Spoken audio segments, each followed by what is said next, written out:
Reverend Alfred Byarugaba twashanga yahingwire mbiri zo mu Rwengo district. Ndabana atahiri cyari mu mikono ya bishop ikanisa nitejeka kene ikindi cyo kirabasa gukora ikishubiri okwiyaho ukora ibihikire akwandi mu mani ga bishop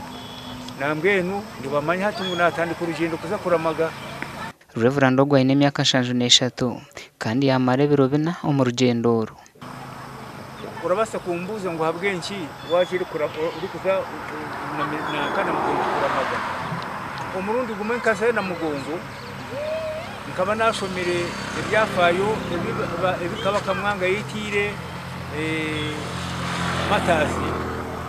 ati bakaba kamwanga bakamubiha abana ko bajunirwa baburirwa bajunwa abana bajunwa ati babiha kaba kamwanga ngo nabazibu barinda kumwita mwene abana bo konka bayikiriza Yesu wabo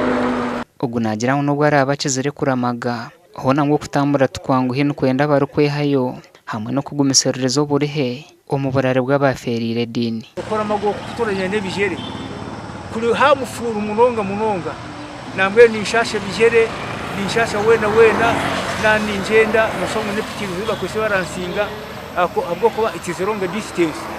okuruga kanungu kihihi okuzana kana mugongo ni kilomita 5 n'emu